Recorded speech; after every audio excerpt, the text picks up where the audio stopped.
All right, we're going to start with talking about the Hodag in Rhinelander, Wisconsin. So, if you've been to Rhinelander before, you might have seen this statue of the Hodag, but you might have been asking yourself, "Wait a second, how did this mythical beast become here, and why is he there?" And it's all over in Wisconsin, in Rhinelander. So, um, now just a little bit, we're going way back in time. If you can see this. This pictograph here, um, they thought that the Jibwas did this, and this was in actually in Canada, and you can find some of it in Wisconsin. And they thought that that was the Hodag right here. You can see, and so it started a long time ago. Started people started telling stories, and then and I guess in northern Wisconsin and part of the UP, there is a story about the Hodag. So what I'm going to do quick is tell you about one version of it. Um, but and it's called based off of a book called Gene Shepard's Wisconsin Hodag. Now, what I'm going to do is just kind of really quickly tell you the story, and then at the very end, you're going to have a chance to view a reader's theater from kids who just graduated high school, Germantown kids who just graduated this year. Um, so it's called Gene Shepard's Wisconsin Hodag, and we're going to know that the main character in this one is Gene Shepard and probably the Hodag itself. So this is Gene, and he's a big lumberjack going out in the woods, and and one day he just says, something's up, something doesn't seem right," and he kind of smells this weird odor too.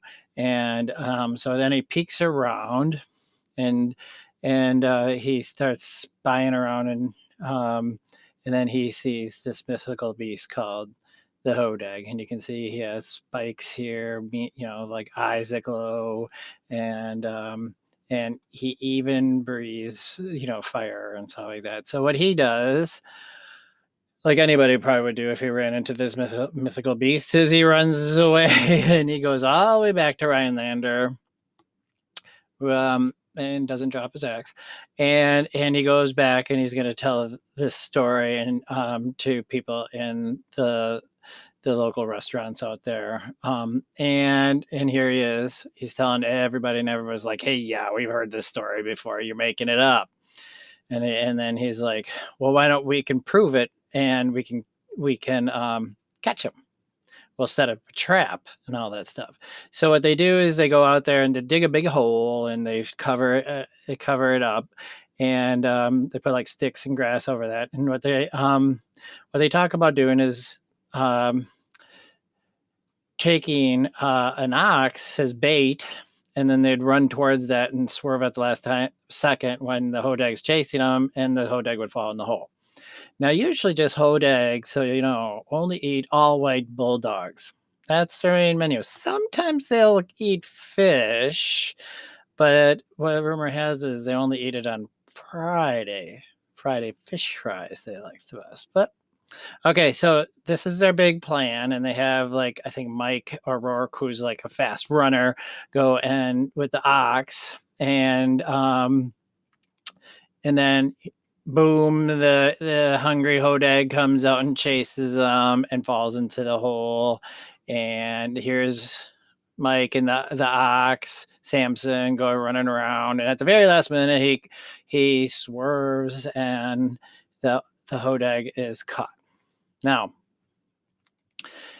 they all bring it back, and you think, well, that if they caught it, this has to be legit.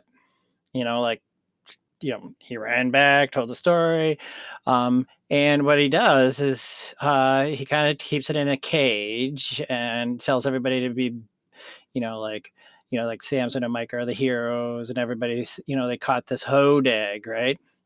And so, but they tell everybody they really can't see it and come too close because it's so dangerous. And then if they get close, the animal kind of like growls and stuff like that. So then he decides, hey, we can make some money off of this.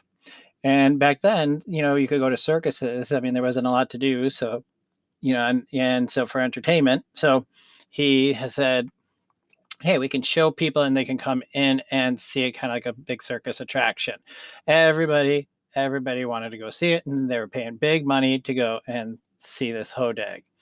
But again, it was in a dark tent, and nobody could get too close to it. And otherwise, it'd growl and roar. And he said, "Oh, for your safety, you have to stay back." Now, because just like scientists today would do, is if you caught a Hodag, they'd go and say, "Wait a second, this is awesome. If you caught a Hodag, we don't even know what it is. Maybe it's a mythical beast." Paleontologists were sitting there going, "Oh, maybe it's an extinct dinosaur. Like a dinosaur that made it." Um, so everybody wanted the scientists around the area come out and want to see it, but they're not allowed to. So then the scientists bust them and says, "Hey, this isn't anything but just a fake one, and it's like a puppet." And then anybody who got too close, he would take somebody in the back would take wires and move it around and make a growl and all this stuff, and it was always so dim. And so the scientists come out there and say, "Busted," and you're just trying to make money. Now, that's kind of how the story ends. What happened though, that you'd think he'd get in a lot of trouble being like a fraud and just making up this story. But it became everybody kind of started believing it, and it's kind of like Bigfoot. It just kind of took off, and everybody loved it. He didn't get in trouble.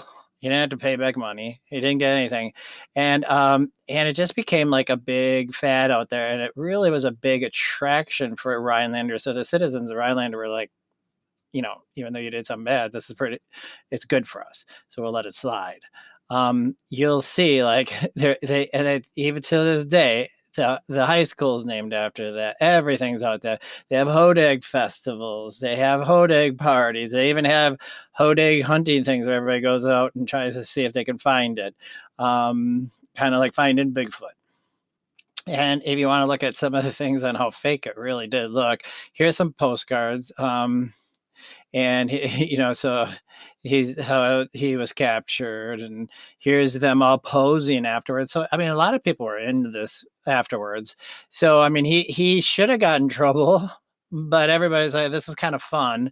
And they even stage here's a kid like being eaten by the Hodag, and you could tell it's fake, and everybody was like having their stuff ready to attack him. And here's another.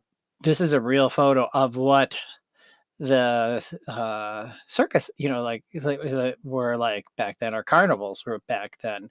It was a big attraction because people just didn't, again, have anything, not a lot to do. This is the real Eugene Shepard, Gene Shepard. This is when he was a little younger and then a little older. So I mean, he did quite well on this little scam that he did for money. But again, as I said, the citizens of Rhinelander kind of let it slide because it made Rhinelander famous. And there's a couple different stories and versions of this, which would happen from time to time because this was a long time ago. Here's some of the fun postcards too. You go there, you can always buy a postcard. And this is kind of funny. Here's some facts about them. Hodag tears make the world's best lemonade. Unfortunately, Hodags never cry. Hodag eyes are the late summer Wisconsin sunset. They stole that from his eyes, not vice versa. And if he tilts his head just right, the Hodag can pick up every Milwaukee Brewers broadcast from his horns. His spikes serve as a perfect marshmallow roasting. Um, and he smells just like pine scented air fresheners for your car. A boom lake up there was caused by when he did a cannonball in a puddle. And he will eat fish again, but he prefers traditional Wisconsin fish fry with potato pancakes. And when the wind blows through his fur, you hear a perfect polka. And if you think this didn't get even like a lot of attention, there's even a Scooby Doo kind of version here. And if you want to play this video, you can. It's just a little short version of it. Though there is a full one about here's Gene and here's the Hodag, and they release them. So there's a couple of versions of the Scooby Doo and the Hodag. And if you watch right here, this again, these kids are going into college, and this is in from fourth grade. I found it. I was like, oh, I still got it, and they are going to tell you this. They're going to redo the Reader's Theater called Gene Shepherd's Wisconsin Hodag. So next time you go to Rhinelander, you can go look him up. And again, people believe he still exists. So it's kind of just like Bigfoot. Never found him. He probably still exists. All right. I hope you enjoyed learning a little bit more about the Hodag.